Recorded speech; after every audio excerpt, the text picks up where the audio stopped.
Hallo daar, hallo daar, hallo daar. Baie welkom by 'n sak vol stories. Kan jy glo, ons trek al by die 19de storie van ons tweede seisoen. Daar is volgende keer nog 'n storie en dan is ons derde seisoen op pad. Maar vir nou eers vandag se storie.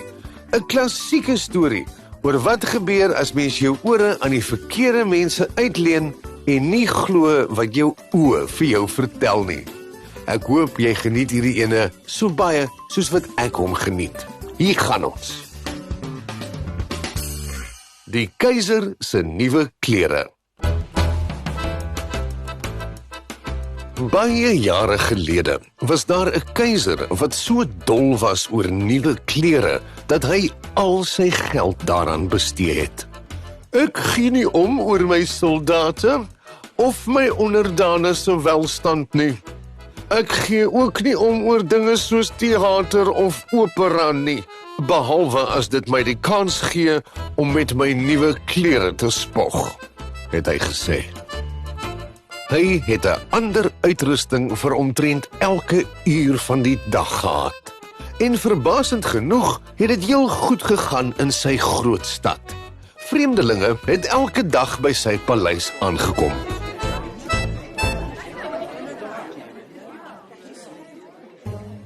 Eendag het twee skelms, wat hulle self as wewers voorgedoen het, daar opgedaag. Hulle was baie selfversekerd en die een het kliphard aangekondig: "Ons weet hoe om materiaal van die mooiste klere en patrone te weef. Die klere wat van hierdie materiaal gemaak word, is wonderbaarlik en buitengewoon, want dit is onsigbaar vir enige mens wat nie die keiser waardig is nie. Of vir mense wat bloot te dom is," het die tweede een bygevoeg. "Dit moet inderdaad wonderlike klere wees," het die keiser gedink. "As ek so 'n pak klere gehad het, kan ek uitvind watter mense in my koninkryk my as keiser waardig is en watter te dom is. Ek moet dadelik so 'n pak klere kry." Hy het die wewers 'n groot klomp geld betaal, sodat hulle dadelik met hul werk kon begin. Die twee fopwewers het toe twee fopweefstoele opgesit en gemaak asof hulle baie hard aan die werk was. Eintlik was hulle die heeltyd besig om absoluut niks te doen nie. "Bring vir ons die fynste sy en die heel suiwerste gouddraad uit die land. Dis vir die keiser se klere." Toe dit daar opdaag, het hulle dit in hulle rugsakke gedruk en tot laat in die nag aangehou met hulle kamma werk by die leë popweefstoele. "Ek wonder hoe vorder die twee wewers met die materiaal vir my spesiale pak," het die keiser gedink. Toe onthou hy dat iemand wat dom of iemand wat onwaardig is, nie die klere sou kon sien nie. Hy het natuurlik geweet dat hy waardig is en sekerlik nie dom nie, maar hy sou dit verkies om iemand anders te stuur om vir hom nuus oor die wewers en hul werk te bring. Net vir ingeval. Al die mense in die stad het van die wonderlike towermateriaal gehoor en almal was nuuskierig om uit te vind hoe wys of hoe dom hulle bure dalk kon wees. "Ek sal my getroue ou minister na die wewers stuur," het die keiser eintlik gesê. "Hy sal kan sien hoe die materiaal lyk, want hy is wys en slim en niemand kan meer waardig as hy wees nie." Die getroue ou minister het toe na die saal gegaan waar die skelms hard by hulle leë fopweefstoele aan die werk was.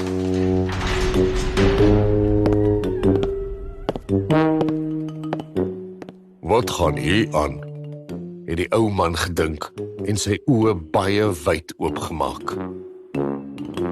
Ek kan nie die kleinste stukkie draad op die weefstoele sien nie. Maar hy het niks gesê nie. Waarom kom jy nie 'n bietjie nader aan die weefstoel nie? Hou jy van die ontwerp en die pragtige kleure van die materiaal? Vra hulle terwyl hulle na die leerrame wys.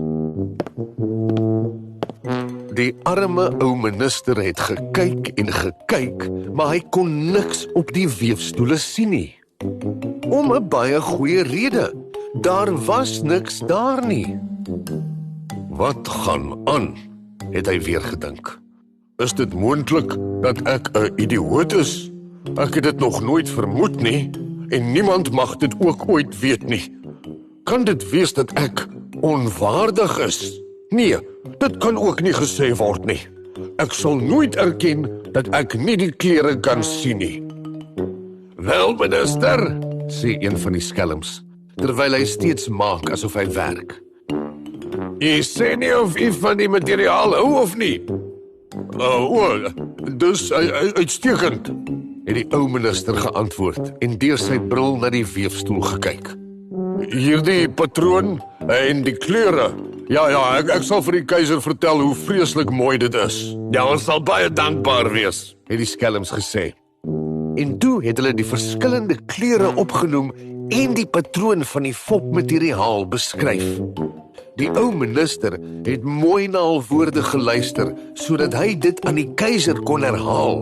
En toe het die skelms gevra, ons het nog sy en goud nodig, sê die een. Ons het dit nodig om klaar te maak wat ons begin het, beaam die ander.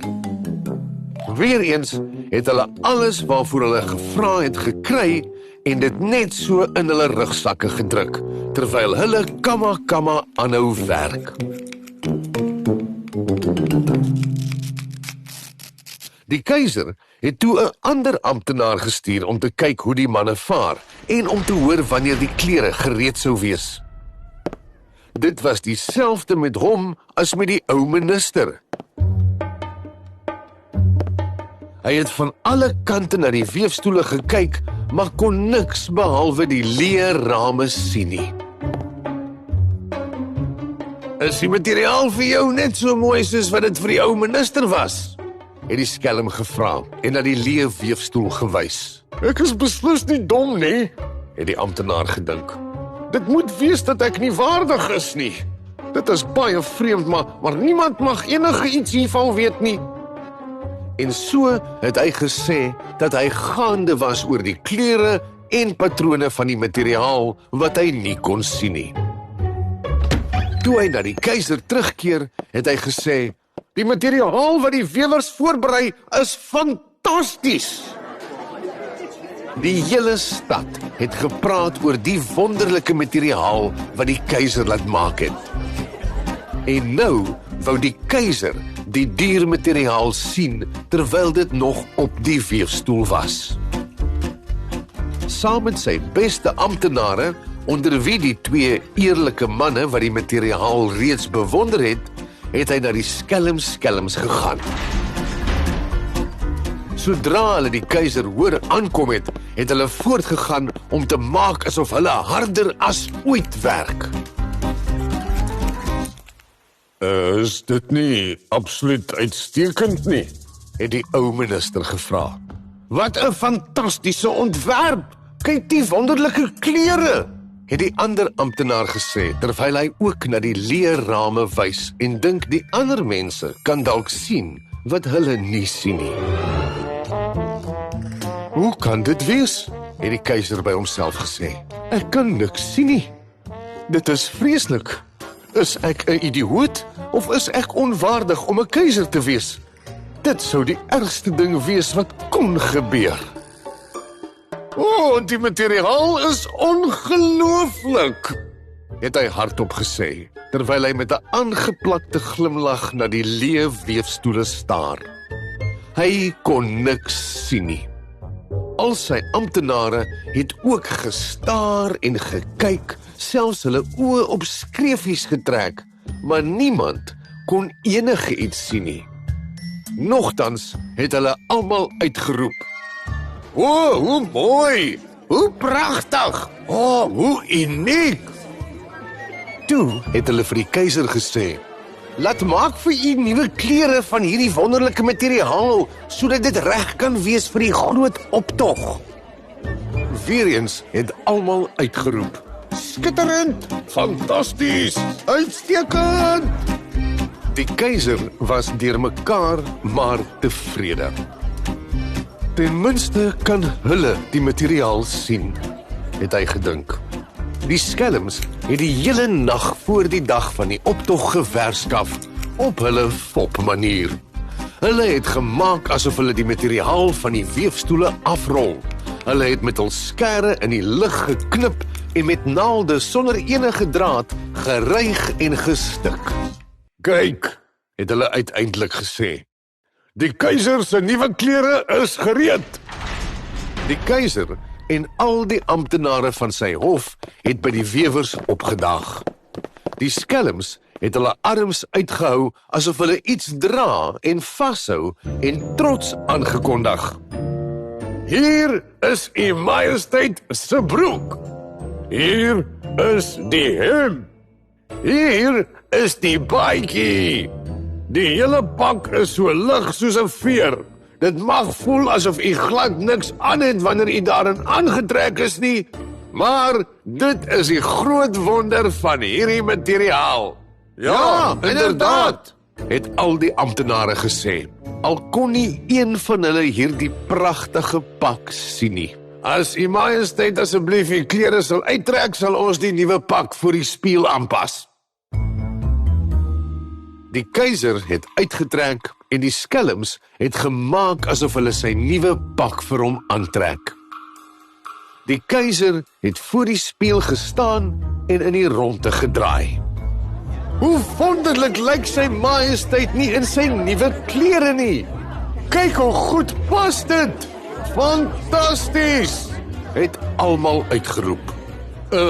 Pas my nuwe klere goed, het hy gevra en homself weer voor die spieël in die ronde gedraai, sodat dit lyk asof hy self ook sy pragtige pak bestudeer.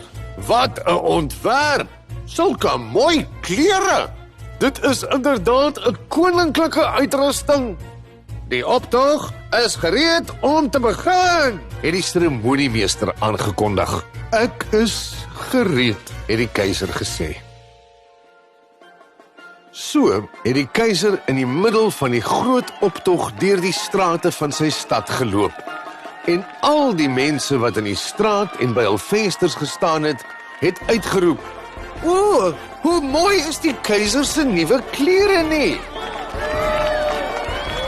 Niemand wou erken dat hy of sy nie hierdie veel bewonderde klere kon sien nie, want as hulle dit sou doen, sou mense dink hulle is dom of onwaardig.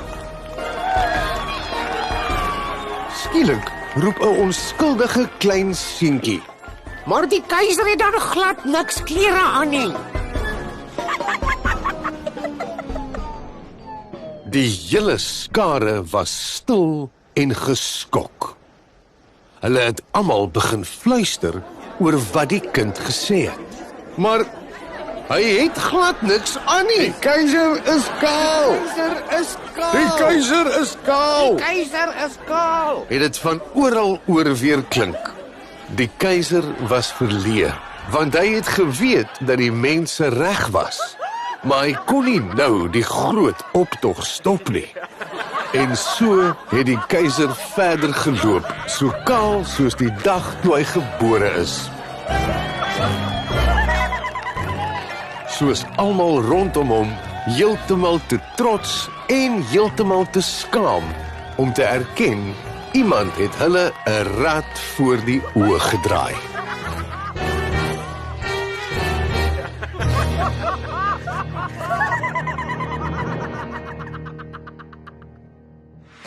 Hier is 'n paar nuwe woorde wat ons geleer het. Wewer. Hulle het hulle self as wewers voorgedoen. Wewers is mense wat in die dae voor groot masjinerie materiaal gemaak het, soos om lap te maak uit garing. Hulle het dit aan mekaar geweef om een groot stuk materiaal te vorm. Waardig. Enige mens wat nie die keiser waardig is nie. Dit is 'n manier van mense om te sê of iemand dit werd is om iets te kan beleef of mag beleef. Dis bietjie van 'n pretensieuse manier om tussen mense te onderskei, om eerlik te wees. Popweefstoele, daar is sommer 2 woorde. 'n Weefstoel is iets wat 'n wewer gebruik om sy materiaal te maak. Dis 'n groot houtkontrepsie met allerlei bewegende dele en aan die een kant gaan daar so garing in en aan die ander kant kom daar materiaal uit. Moenie vir my vra hoe dit gebeur nie. Dit is hoekom ambagsmanne spesialiste is van wat hulle doen. En dan die woord fop.